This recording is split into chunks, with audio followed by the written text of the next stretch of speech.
우생마사. 우생마사라고 일장 전체를 정리할 수 있어요. 말 그대로 우생, 소는 살고, 마사, 말은 죽는다는 뜻이에요. 평소 말은 물을 좋아합니다. 그리고 수영도 잘해요.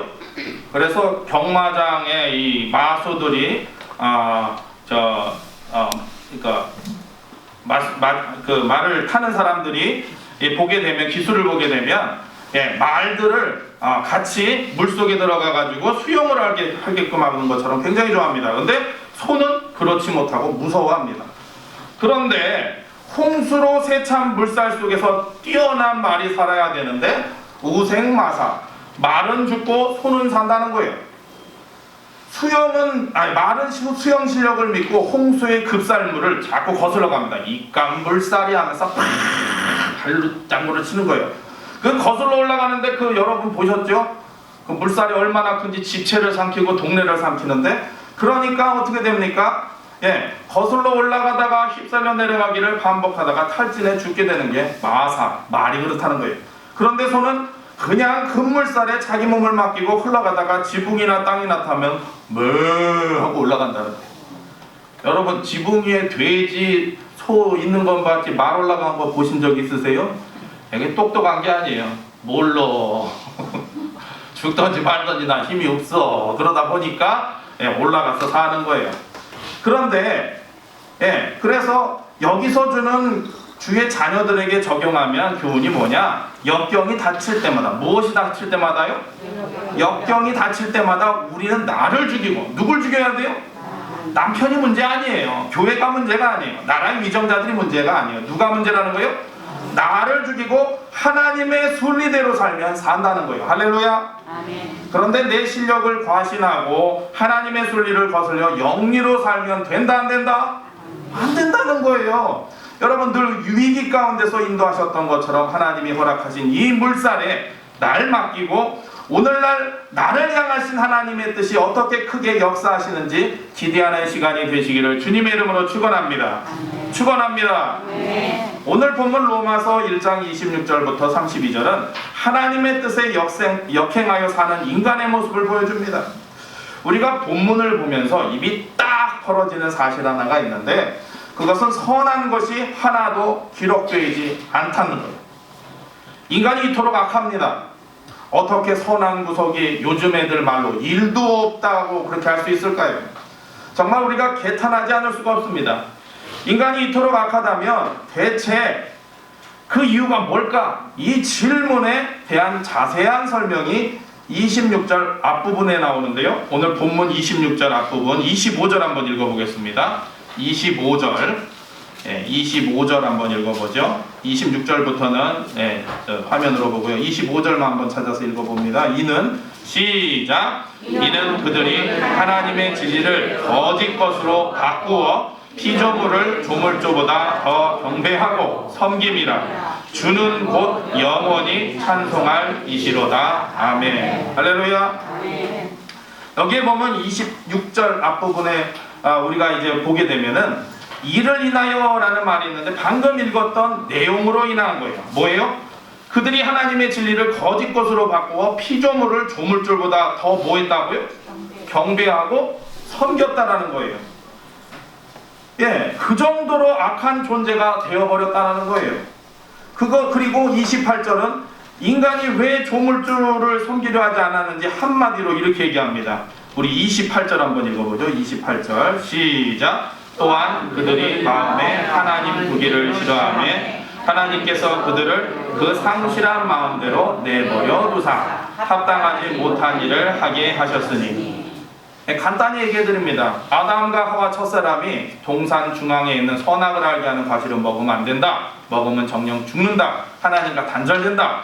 그런데 그걸 먹었어요, 안 먹었어요? 사단의 꾀임에 빠진 그 뱀으로 인하여서 하와가 먹음직도 하고 보암직도 하고 하나님과 같이 눈이 밝아질까봐 먹지 말란 거야 라는 꼬임에 속아가지고 먹고 또 그걸 누구한테 전가합니까? 아담에게 먹기 싫다고 했는데 사랑이 식었나봐. 당신은 이제 나하고 사랑이 식었나봐 하다 보니까 어떻게 됐어요? 먹은 거예요. 먹으니까 어떻게 됩니까? 그전에는 옷도 안 입고 훌러덩 벗고 다녀도 수치가 수치로 여겨지지 않았는데 숨었어요. 그리고 하나님이 불렀는데도 나타나지도 않고 너 왜 그러냐 그랬더니 아니 왜 가만히 있는 나를 잠들게 해서 갈비뼈를 빼가지고 살 중에 사요 뻘 중에 뼈라는 하와를 만들어 놓고 그 하와가 나를 이렇게 만들었다고 하니까 하와야 넌 왜 그랬냐? 저 뱀이 간사하게 혓바닥 두루 갈라진 저 녀석이 나한테 거짓말을 해가지고 내가 속은 거라고 그랬는데 어떻게 됩니까? 결국은 에덴 동산에서 추방되어지고 남자는 뭐 하지 않으면 먹을 수 없어요? 일하지 않으면. 여자는 어떤 고통이에요? 상고의 고통. 우리 김백선 집사님 딱 시야를 데리고 들어오는데 상고의 고통 뒤에는 뭐가 있어요? 다들 그냥 어쩜 저렇게 이뻐 그런 것처럼 상고의 고통이 있는 거예요. 애를 낳으면 이쁘지만 그런 고통이 갖게 되어진 것이 바로 그겁니다. 그러면서 어떻게 됩니까? 28절 우리가 읽었던 말씀처럼 그 아담과 하와의 첫 번째 사람이 지은 원죄 때문에 우리는 마음에 하나님을 두기 좋아할까요? 싫어할까요? 싫어한다는 거예요. 이 말씀은 사람들이 하나님에 대해 아는 것을 기피한다는 말이에요. 어떻게 하면 하나님의 눈을 피해 내 멋대로 살 수 있을까? 하는 인간의 못된 심리를 얘기한 겁니다. 이렇게 사람이 하나님에 대해 아는 것을 싫어하고 기피했기 때문에 자연이 더 악해질 수밖에 없더라. 이것보다 더 확실한 죄의 뿌리를 진단하는 말씀이 또 어디 있겠습니까? 인간은 마음에 하나님을 추방시켰습니다. 그리고 그 자리를 자기가 차지하고 올라간 거예요. 하나님의 간섭을 받지 않고 마음껏 자유를 누리려고 했기 때문입니다. 사람이 이렇게 악한 행동을 하자 하나님께서는 어떻게 하셨습니까? 제 마음대로 하도록 내버려 두셨다는 거예요. 다시 28절을 읽어볼까요? 그렇게 돼서 어떻게 됐는지 시작. 하나님께서 그들을 그 마음대로 내버려 두사 합당하지 못한 일을 하게 하셨으니. 할렐루야. 우리에게 비참한 결과가 찾아왔는데 뭐예요? 상실한 마음이 된 거예요. 상실한 마음. 이것은 아직도 모르게 자기도 모르게 마음이 부패했다는 거예요. 부패했다는 말의 원뜻은 동전이 규격에 맞지 않아서 쓸모가 없게 된 겁니다. 따라서 하나님을 거부하는 인간의 마음은 규격에 맞지 않아 아무 가치 없는 동전과 같다는 말이에요. 마음만 부패했을까요? 아니에요. 행동도 달라졌습니다. 행동도. 하나님이 미워하시는 못된 것만 골라서 하는 사람이 된 거예요. 결국 인간에게는 근본적으로 선한 것이 존재할 수 없게 되어 버렸다는 것입니다. 바울은 부패한 마음을 가진 인간이 무엇이든지 제 마음대로 할 수 있게 되자 하나님 앞에 네가 얼마나 합당치 못한 일을 많이 하는가를 예를 들어가면서 오늘 본문에 고발을 하고 있습니다. 그 범죄 내용을 하나하나 열거하고 있는 것이 26절 이하의 말씀인데 저는 그래서 오늘 제목을 죄 뭐라고요? 백화점이에요. 백화점. 죄라는 상품을 쫙 지정해 놓은 백화점과 같이 보이더라는 거예요. 그러나 여기에 기록되어 있는 죄목들이 세상에 있는 죄의 전부라고 볼 수는 없습니다. 당시 로마 사회를 풍미했던 죄 가운데 큰 줄기만 뽑아놓은 것이 여기 26절부터 32절까지의 내용입니다. 본문의 내용은 당시 로마 제국에 만연했던 죄악의 양상을 잘 나타내고 있습니다. 이 당시 로마 제국에 가장 편만했던 게 뭐냐? 무엇이나 돈으로 가치가 결정이 되는 거예요. 뭘로 가치가 결정이 된다고요? 돈이에요. 돈. 뭐니 해도 이 생사한 사람들은 뭐가 최고라고요? 뭐니 해도 머니가 최고래요. 돈이 왜 돈인 줄 아세요? 돈 하고 돈 쫓아가다가 돌아버리는 게 돈이랍니다. 심지어 사람까지도 돈으로 평가가 되었다는 거예요. 따라서 값이 비싸면 내용에 상관없이 무엇이나 좋은 것으로 보았기 때문에 자연히 건전한 가치관이 몰락할 수밖에 없었다. 오늘날 소비가 성행하는 우리 사회도 로마 시대와 같습니다. 이처럼 정신이 삐뚤어진 사회 속에 살던 로마 사람들은 평범한 것에는 곧 권태를 느꼈어요. 그래서 날마다 새로운 쾌락을 추구하지 않으면 못 견뎠어요. 뭘 추구했다고요? 쾌락. 즐길 수 있는 일이라면 선악을 가릴 것이 없이 서슴지 않고 저질렀어요. 그러나 우리가 분명히 알아야 할 것은 로마 사람만 그런 것이 아니더라. 21세기를 살고 있는 사람들 역시 별 차이가 없습니다.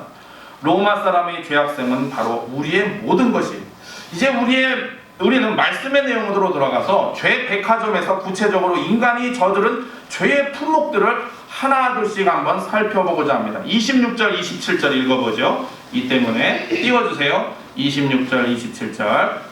네, 다 같이 읽어보겠습니다. 이 때문에 시작. 이 때문에 하나님께서 그들을 부끄러운 욕심에 내버려 두셨으니 또 그들의 여자들도 술리에 섰을 것을 바라고 영리로 했으나 그와 같이 남자들도 술리로 여자들을 먹고 서로 향하여 눈이 부릴 듯하되 남자가 남자와 더불어 그런 일을 하여 그들의 죄들에 상당한 방법을 그들 자신이 받았느냐. 아멘. 이건 뭘 얘기할까요? 지금 대한민국의 최고의 대두되고 있는 동성애입니다. 동성애. 정확하게 동성애를 말합니다.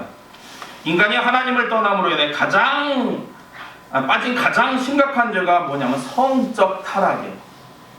그 중에서 가장 더러운 것이 동성애입니다.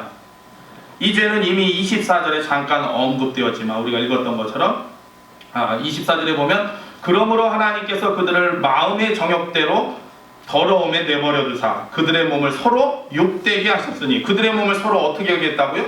욕되게 했다는 거예요. 성범죄는 어느 시대나 그 사회의 타락상이 어느 정도인가를 읽을 수 있습니다. 만일 동성애가 유행하고 사람들이 그것을 당연한 것으로 용납하는 사회가 되면 이번에 그 법이 그 원하는 대로 이루어지면 그것은 치유가 불가능한 말기현상으로 갈 수밖에 없다는 거예요. 성경에 나오는 이야기 중에는 소돔과 고모라가 가장 좋은 사례가 됩니다. 소돔과 고모라 의에 열이 없어서 무너졌다고 했어요. 근데 가장 만연된 게 뭡니까? 천사가 와가지고 들어가려고 하는데요. 젊은 남자 봤으니까 내놓으라는 거예요. 나랑 관계를 하겠다는 거예요. 그만큼 사람에게 허락하신 성은 고귀한 목적. 성의 고귀한 목적은 뭐냐? 다음 세대예요. 다음 세대. 우리나라가 2025년부터 존재 여부가 불가능하다라는 거예요. 50년이 되면은 지금 1년에 우리나라가 0.85명을 난답니다. 몇 명이요? 0.85명이 한 명입니까? 뭡니까? 안 난다는 거예요. 8월 달부터 죽는 사람이 낳는 사람보다 더 많아졌다는 거예요. 그리고 엄격한 질서를 가진 축복이 바로 그겁니다. 처음부터 남녀가 성관계를 가질 수 있도록 허락된 것은 결혼밖에 없습니다. 그런데 하나님을 떠난 인간은 결혼이라는 틀 속에서 만족하기를 거부했다는 거예요. 이 결혼이라는 자연 질서를 벗어버리고 금지된 쾌락을 즐기려고 발버둥을 쳤습니다. 그들이 나중에는 걷잡을 수 없을 정도로 문란한 성행위를 즐기는 동물과 같이 되어버렸어요. 예를 들자면 무치기만 동거, 간통, 강간, 혼음, 변태 성행위, 동성애 등입니다. 가장 추악한 것이 바로 동성애예요. 성경은 그렇게 얘기하고 있습니다. 제 얘기가 아닙니다. 성경이 그렇게 얘기하고 있음을 여러분 믿으시기를 바랍니다. 하나님께서 정해놓으신 순리를 벗어났기 때문에 인간이 이처럼 추악한 죄 속으로 끌려 들어가게 됐다는 거예요. 이 로마에서는요, 동성애가 귀족은 물론 노예들까지 구석구석에 유행처럼 번졌대요. 예를 들면 로마 초기의 황제가 15명인데 그 15명을 조사해봤더니 14명이 90%가 동성애자였다라는 거예요. 아니 여러분, 황제하면 그 당시 마음에 드는 처첩들을 수두룩 빽빽하게 거놓을 수 있었는데 그럼에도 불구하고 그들은 비정상적인 성행위를 즐겼다는 것은 당시 로마 사회가 동성애 같은 잘못된 성관계를 자연스럽게 인정하고 있었다는 거예요. 썩었다는 거죠. 심지어 짐승과 교업하는 일까지 대수롭지 않게 여길 정도였어요. 인간이 어느 정도까지 더러워질 수 있는가를 보여주는 단면이라고 할 수 있습니다. 여기 26절부터 27절을 여러분들이 읽으셨잖아요. 여기에 보면 여자들에 대해서는 순리를 바뀌어 영리로 썼다는 말로 끝나는 데 비해서 남자들에 대해서는 서로 향하여 음욕이 무딜 듯 하였다고요? 불일 듯 했다라고 노골적인 표현을 쓰고 있는데 이것은 남자의 죄질이 여자보다 더 무거웠다는 거예요. 이번에도 이태원발 터진 거요. 엄청납니다. 대한민국에 이거 법적으로 통과시켜버리면요. 이번에 큐어 축제를 시청에서 목하게 하니까 이태원에서 한 거예요. 그러니까 확진자가 나오는데 제주도도 나오고 어디도 나오고 다 나오는 겁니다. 이게 터져버리면요 엄청난 건데 대부분이 남자애들이에요. 서로 향하여 음욕이 불일 듯 하더라. 동성애는 로마 사회에만 해당되는 얘기가 아닙니다. 오늘날 선지국 사회에서만 얘기가 아니라 대한민국에도 버젓이 하나님이 가장 싫어하심에도 불구하고 그것이 성행되어지고 있고 학교에서도 가르칩니다. 놀랄 노자예요. 예, 좌파 교사들이 그걸 가르치고 있어요. 그네들도 불쌍한 건데 왜 그렇게 교회는 그러는지 모른다. 여러분, 절대 아닙니다. 결코 동성애는 얼마나 무서운 죄인지 우리는 경각심을 가지고 기도해야 될 줄 믿습니다. 하나님은 우리에게 이성끼리 짝을 지어 결혼 생활을 하게 하셨어요. 결코 동성을 짝지어 결혼 생활을 하도록 하시지 않았습니다. 따라서 동성애는 하나님께서 정해주신 질서를 제멋대로 뒤집어 놓은 겁니다. 순리대로 쓸 것을 받고 뭐로 썼다고요? 영리로 쓴 거예요. 하나님의 말씀을 위배하고 거스른 겁니다. 동성애는 하나님 보시기에 굉장히 괘씸한 행동입니다. 이것은 마치 하나님을 향해 당신은 남자 여자 짝지어서 결혼 생활을 하겠지만 나는 당신보다 더 능력이 있어서 난 남자를 여자로 만들 수 있고, 대한민국에 그러죠. 그리고 여자를 남자도 말 수도 있습니다. 어떤 남자가 군대까지 갔다 왔는데 자기는 뭐라고 하면서 바꿔버렸어요. 그래가지고 남자랑 또 살아요. 살다 또 이혼했어요. 그리고 또 요즘 나와요. 근데 그런 하나님이 제일 싫어하시는 그런 상황을 또 주민번호를 2번으로 또 바꿔줬다네요. 참, 세상에 어디에도 일어나지 않는 일들이 대한민국에 일어나고 있는 거예요. 얼마나 가증스럽고 취약한 죄가 동성애입니까? 사람들이 이런 추악한 죄에 빠지게 되자 응분의 결과가 나오는데 그것이 바로 27절 읽었던 겁니다. 다시 한번 읽어보죠. 27절. 여러분 분명히 하셔야 돼요. 26절, 27절까지도 우리가 세상 사람들에 대해서 분명하게 말할 수 있습니다. 그와 같이 시작. 그와 같이 남자들도 순리대로 여자 쓰기를 버리고 서로 향하여 음욕이 부릴 듯하며 남자가 남자와 더불어 부끄러운 일을 행하여 그들의 그릇 때문에 상당한 보응을 그들 자신이 받았느니라. 상당한 무엇을 받았다고요? 보응을 받았다는 거예요. 죄값을 생전에 단단히 치렀다는 겁니다.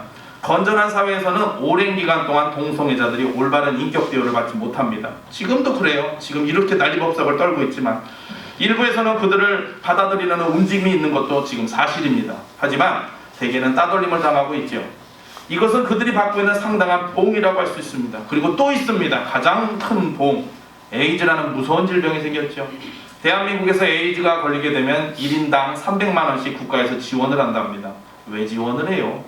그러니까 막 걸리던 말던 이제 국가에서 300만 원씩 나오니까 그렇게 이태원 사건이 일어나는 겁니다.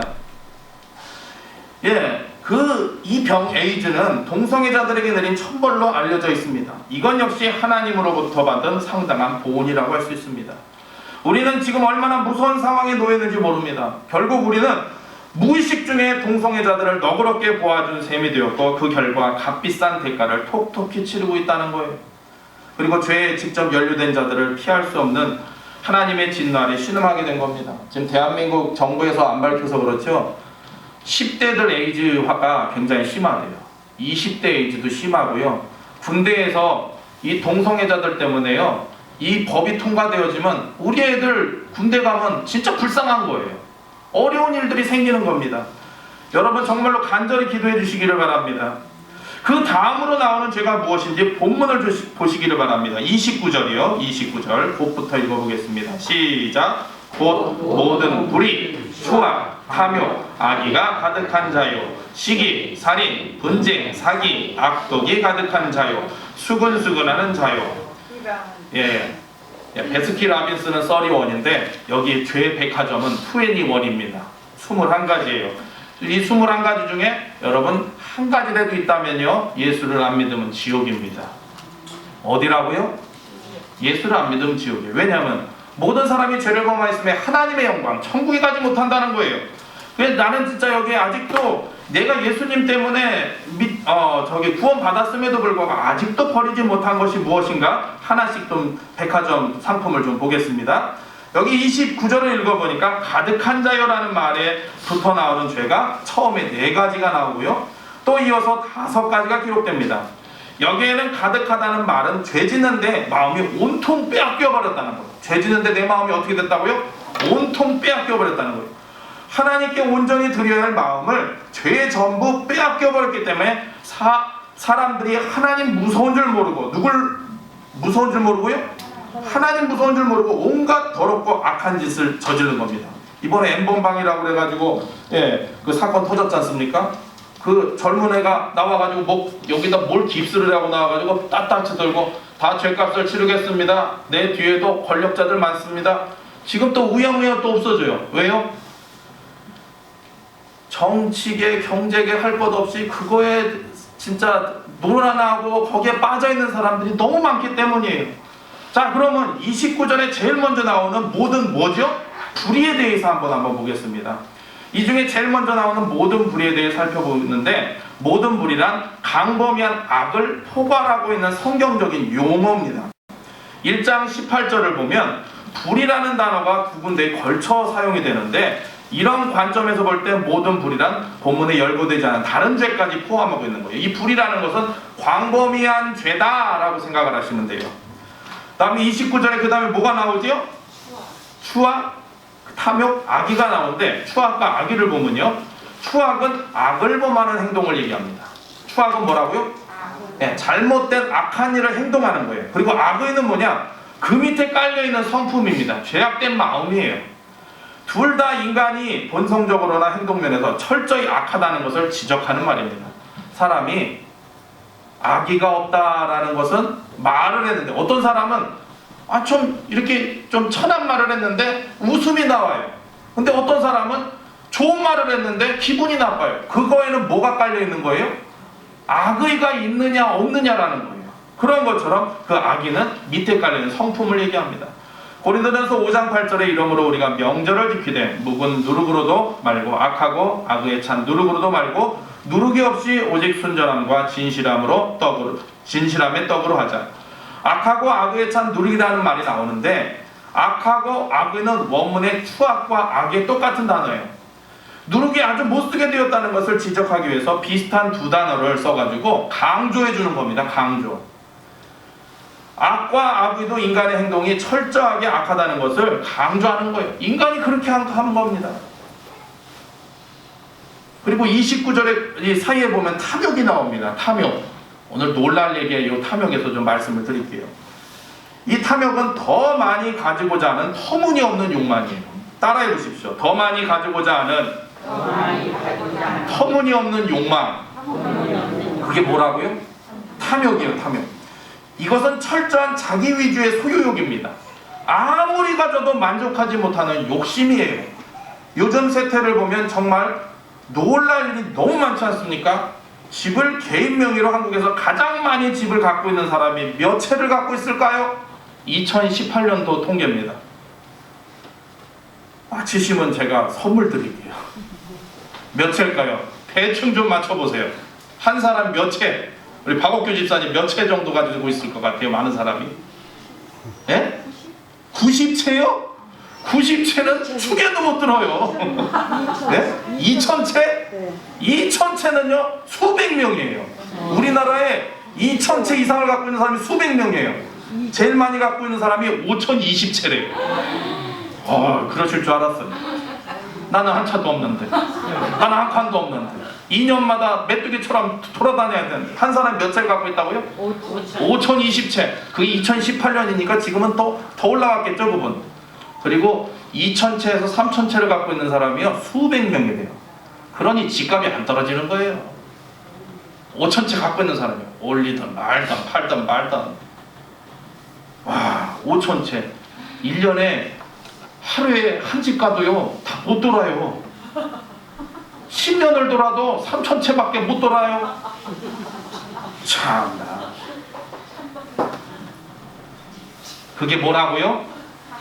더 많이 가지고자 하는 터무니없는 욕망이라는 거예요. 우리가 웃고 있지만 우리도 그렇지 않냐라는 걸 보라는 거예요. 그 크기와 사이즈의 차이지.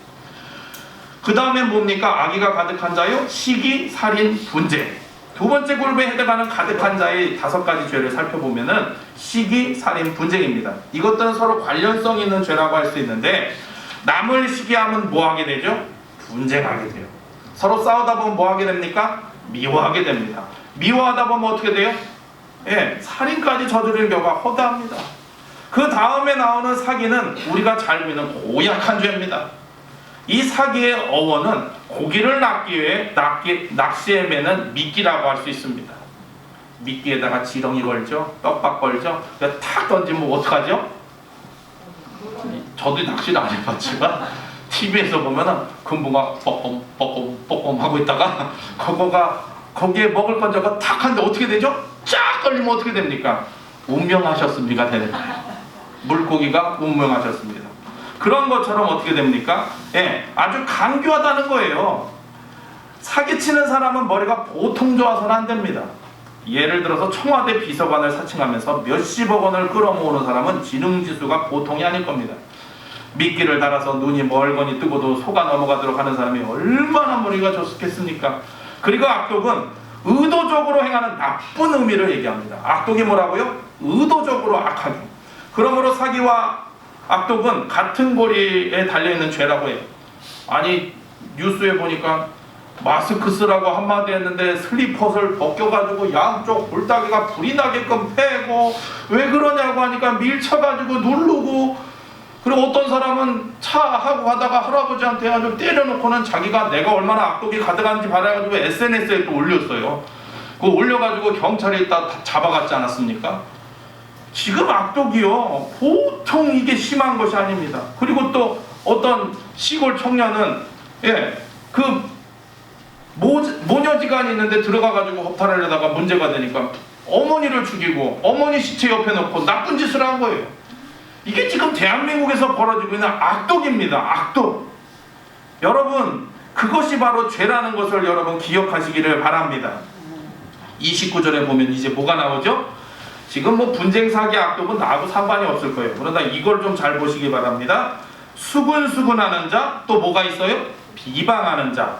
자, 다음에 수군수군하는 자, 비방하는 자가 나오는데, 이건 역시 둘 다 비슷한 뜻을 가지고 있는데, 엄연히 말하면 수군수군은 당사자가 없는 자리에서 서로 주고받는 말이에요. 일명 뭐죠? 뒷담화. 예, 우리의 육신의 양식 아닙니까? 영의 양식은 하나님의 말씀인데 남 얘기 좋아하고, 어머 그 집 시어머니가 그랬대, 그 집 며느리가 그랬대, 만리상선을 쌓았다 뻗었다 하는데 그게 얼마나 달고 맛있는지 그랬대. 누가 그랬대? 아, 내가 아는 누가. 수근수근. 비방하는 것은 당사자가 있는 자리에서 하는 말이에요. 아이고 간도 커요. 너하고 나하고만 알자는 식으로 소근대는 것은 수근수근이고, 아예 그 사람 면전에서 욕하는 것은 비방이라고 풀이랍니다. 아무튼 둘 다 상대방을 괴롭히는 말에는 틀림이 없어요. 30절에 보면은 또 하나님께서 뭐 하시는 자요? 미워하시는 자요. 이 하나님을 미워하는 자라는 뜻입니다. 왜냐하면 여기서 나오는 죄목 절무가 인간이 하나님을 향해 저지르는 나쁜 행동을 다혈하고 있기 때문에 하나님을 미워하는 자는 큰 죄인입니다. 30절에 또 그 다음에 뭐라고 되어 있죠?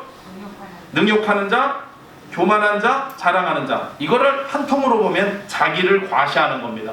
나를 뭐라고요? 과시하는 거예요. 서로 비슷한 성격을 가지고 있는데 한마디로 자기를 과시하고 우쭐대는 죄를 가리킵니다. 능욕이라는 말은 우쭐댄다는 거예요. 그리고 자랑한다는 말은 방랑자 혹은 방랑한다는 의미를 가지고 있고요. 옛날에, 지금은 안 그래요. 약장소모 얼마나 재밌는지 몰라요. 이 무기 가져왔다고 보여준다, 안 줬다고 애들은 가 하는데, 그 옛날에 돌팔이 의사나 약장수들이 이 동네 저 동네 돌아다니면서 거짓 선전을 일삼는 얘기가 허다했습니다. 돌팔이 의사는 자기만이 불치병을 권유다고, 이 약 먹어봐, 만병통치약이야, 허리통, 여통, 심전정번통 하면서 통통통 하면서 아주 그냥 그것만 먹으면 나을 것 같은데 먹고 나면 뭐예요? 속은 거예요. 이거 한번 발라봐, 뽀송뽀송해져. 그런데 아이고 트러블에 뭐 나하고 피부병 질환 나고, 자기만이 불치병을 고친다고 큰 소리 쳤고, 돌팔이 약장수는 자기 약이라 병이 낫는다고 허풍을 칩니다.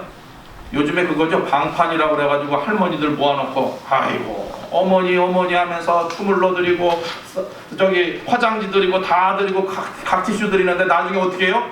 100만원짜리 300만원짜리 어머님께서 할부로 긁으셨네. 그렇게, 그래서 그거 먹으면 하는데 나게 몰라요. 나중에 보니까 식품이고 약도 아니고. 이와 같이 자기가 남보다 우월하다는 착각 속에 사는 자들에게 해당하는 제목이 바로 그겁니다. 자, 그 다음에 뭐냐면요, 악을 도모하는 자. 뭘 도모하는 자요? 한 가지 악으로 만족하지 못해서 또 다른 악을 궁리해서 저지른 아주 질 나쁜 사람을 말합니다. 예, 혼자 안 해요. 혼자 사기를 쳐도 혼자 안 하고요. 예, 좀 해달라고, 좀 모아달라고, 그러면 내가 해주겠다고. 부모를 거역하는 자는 우리가 잘 알다시피 이 아기를 낳으면 그 아이를 남편이 누워있는 발치에 갖다 놔요. 그러면 아버지가 그 아기를 보고 마음에 들면 일어나 아기를 안는다고 해요. 그런데 그 아기는 어머니가 키우는 거예요. 근데 만약 아기가 마음에 안 들면 아버지가 돌아놓는답니다. 발치에서 돌아놓으면 그 아기는 어떻게 됩니까? 버려진다는 거예요. 그래서 로마시에서는 당시에 하루에 30-40명이나 되는 많은 신생아들이 광장 같은 곳에 내버려졌다고 합니다. 이 얼마나 무자비하고 비정한 말이에요. 제가 어저께 뉴스보다 놀래 자빠졌잖아요. 당근마켓에 사람 말고 다 판다고 했는데 갓난아기가 20만 원에 나왔어요. 당근마켓에 갓난아기가 20만 원에 나왔어요. 그래서 뉴스에 좀 뭔 소리야 했더니 이게 미혼모인 거예요. 어린애기 10대인 것 같아요. 그러니까 애는 기를 수 없으니까 애 좀 길러주세요 하고 아이 양육비 데려가는 비 20만 원에도 당근마켓에 올라가지고 난리가 났었습니다. 여러분 못 보셨군요. 바쁘셔가지고 뉴스도 안 보셔. 참, 이게 로마 시대 때 하루에 30-40명만 버려지는 것이 당시가 아니라 오늘도 그렇다라는 거예요. 그러니 이번에 낙태법 한번 여러분 생각해 보세요. 12주 14주 생명입니다. 아멘. 근데 낙태를 해버리겠다는 거예요. 국가에서 허용해버리겠다는 거예요. 하나님이 제일 싫어하는 생명을 귀하게 여기지 않는 일, 그리고 하나님이 가장 싫어하시는 동성애법. 저는 그 사람들 그 원하는 거 하려고 하는 분들한테 얘기하고 싶어요. 그럼 당신 아들 있냐? 딸 있냐? 그럼 아들은 아들이랑 결혼시키고 딸은 딸이랑 결혼시켜라. 당신은 그렇게 할 수 있냐? 분명히 못해요. 그죠? 여러분 생각해도 끔찍해요. 우리 딸이 딸을 데리고 와가지고 아빠 결혼할래요? 와, 이건 상상도 안 됩니다. 하나님이 싫어하시는 거예요. 이게 바로 얼마나 무자비하고 비정한 일이냐. 그래서 무정한 자요 무자비한 자가 지금 이 만연되어 있다는 거예요. 악을 즐기는 인간성은 로마서 1장 32절에 이제 정확하게 나옵니다. 이제 마지막 절 읽어보죠. 시작. 그들이 이 같은 일을 행하는 자는 사형에 해당한다고 하나님께서 정하심을 알고도 자기들만 행할 뿐 아니라 또한 그런 일을 행하는 자들을 옳다 하느니라. 자기가 하는 일이 하나님 앞에 죽어 마땅한 죄라는 것을 인간이 본능적으로 안다는 거예요. 여기서 사형은 로마서에만 22번 나오는 단어고요. 그리고 그 중에서 18번은 모든 죄와 관련되어 있는 것을 봅니다. 예수 안 믿는 사람이 어떻게 자기의 행위가 하나님 앞에서 사형에 해당하는 죄라는 것을 알고 있겠습니까? 우리가 생각하기엔 모르는 것 같지만 그렇지 않다는 거예요. 로마서 2장 12절에 보면 이런 이들은 그 양심이 증거가 돼요. 뭐가 증거가 돼요? 양심이 증거가 돼요. 그 생각들이 서로 혹은 고발하여 혹은 변명하여 그 마음에 새긴 율법의 행위를 나타내느니라 라고 말하는 거예요. 즉 예수 안 믿는 사람이더라도 마음속에 있는 양심으로 인해서 자기의 죄를 알 수 있다는 거예요. 하나님의 말씀을 모른다고 해서 죄의 값이 사망이라는 것을 모르는 것이 아닙니다. 말씀을 몰라도 양심적으로 그 정도는 알고 있다는 것이 하나님 말씀 성경의 가르침인 것을 믿으시기를 바랍니다. 따라서 악을 행하는 자들은 죄인 줄 알면서도 태연하게 악을 저지르는 겁니다. 이 32절 다시 한번 읽어보죠. 그들이 시작. 그들이 이같이 일을 행하는 자는 사형에 해당한다고 하나님께서 정하심을 알고도 자기들만 행할 뿐 아니라 또한 그런 일을 행하는 자들을 옳다 하느니라. 일반적으로 사람들은 자기 혼자 죄를 범하는 것으로 만족하지 않습니다. 다른 사람들을 죄의 소굴로 끌어들여서 함께 악을 행하기를 좋아해요. 그리고 그들이 죄를 짓는 모습을 보고 즐기며 박수갈채를 봅니다. 1박 2일에 나왔던 어떤 장모 연예인이 있잖아요. 그 친구가 여자들을 상대로 해가지고 그 나쁜 짓을 해서 동영상을 했는데요. 그거요. 그 팀원들한테도 돌려보니까요. 야, 너 이렇게 나쁜 짓을 하면 되겠니가 아니라 슬슬 웃다가 그걸 보다가 그 사람들도 지금 이 사회에서 매장되고 당하고 있지 않습니까? 그런 거예요. 함께 악을 행하기를 좋아한다는 거예요. 그리고 그들이 죄를 짓는 모습을 보고 즐기며 박수갈채를 보냅니다. 뿐만 아니라 그들은 자기들의 행위가 옳다고 열변을 합니다. 사회 구조적으로 어쩔 수 없었던 거 아니야. 사회가 이렇게 만든 거지. 인간은 원래 나약한 존재인데 뭘 그래? 세상이 다 그런데 별 수 있느냐는 식으로 스스로를 달랩니다. 큰 목적을 위해서라면 작은 잘못은 큰 문제가 되지 않는다는 식의 사고방식으로 자기를 합리화하려고 합니다. 정말 추악한 사람들의 단면이죠. 지금까지 우리는 인간의 근본의 성향, 그리고 생각, 행동이 얼마나 악한가를 하나님의 말씀을 통해서 검토해 보았습니다. 이것은 로마 시대의 사람들에게만 해당되는 이야기가 아닙니다.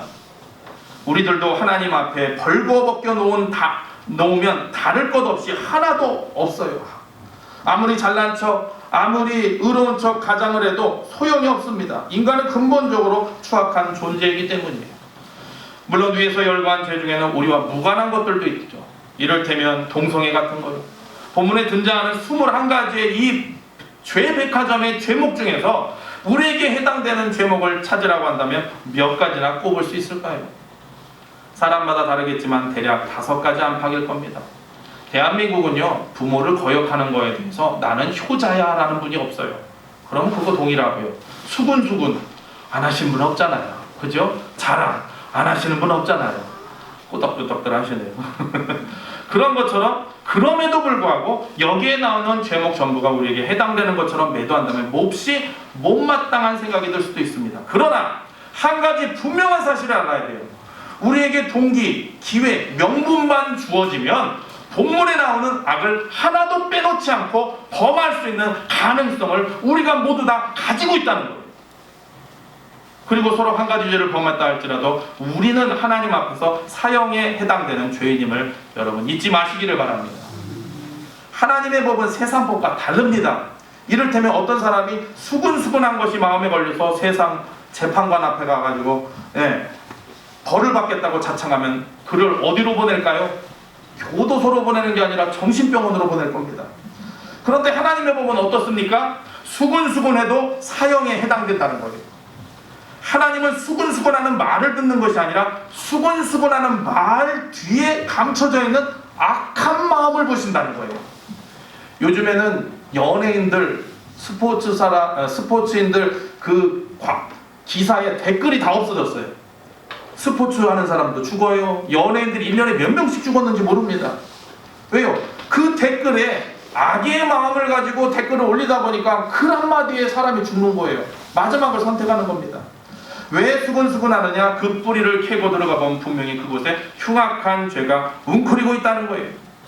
여기까지 설교가 끝나면요, 여러분들은 뭐야 박 목사님 오늘 1초 끝나고 가면은 나 오늘 어쩌라는 거야 하지만 제가 한 가지 질문을 던지겠습니다. 우리가 본문에 기록한 대로 선한 데가 한 곳도 없는 죄악투성이라고 한다면 이 모습 그대로 하나님 앞에 설 수 있겠습니까? 아마 천국문을 열어준다 해도 들어갈 사람 하나도 없을 거예요. 공사장에서 험하게 일하고 있는 막노동자를 불러 세워놓고 내가 당신을 예배에 초청했습니다. 오십시오 하면 그 사람은 교회 들여오고 하지 않을 거라는 거예요. 왜냐하면 사람이 어디를 갈 때 사람들 대중에 있을 때는 뭐 어떻게 해야 돼요? 여러분들 오실 때 오늘 아침에 잠자다 일어나신 모습으로 오신 분 한 분도 없어요. 머리도 빗고 마스카라도 올리고 연지도 칠하고 그냥 허여라고 하고 거기다 색깔도 터치로 또 분홍분홍 해놓으시고 그렇게 하고 오시는 거예요. 몰골이 그 자리에 어울리지 않으니 나중에 깨끗한 차림으로 가겠다고 변명할 겁니다. 악한 죄를 그대로 가지고 구원받을 수 있는 길은 없습니다. 우리의 추악한 모습 그대로 천국 들어갈 수 없다는 거예요. 더러운 모습을 감춘다고 들어갈 수도 있는 것이 아닙니다. 깨끗한 모습으로 완전히 바뀌어야 됩니다. 우리를 완전히 새 것으로 바꿔놓을 수 있는 구원자는 예수 그리스도 한 분밖에 없음을 믿으시기를 바랍니다. 우리가 세상 사람들을 볼 때 겉모양을 가지고 판단해서는 안 됩니다. 하나님 앞에서 드러난 그 사람의 진짜 모습을 볼 줄 알아야 됩니다. 그 누구라도 마음에 예수님을 모시지 않으면 망할 사람이요 영원히 진노받을 수밖에 없는 사람이라는 것을 믿으시기를 바랍니다. 저는 본문을 읽으면서 묘한 느낌을 받았습니다. 마치 마귀가 저를 향해서 손가락질하면서 26절 이하에 나오는 죄를 한 가지씩 지적해가며 하나님께 고소하는 것처럼 느꼈어요.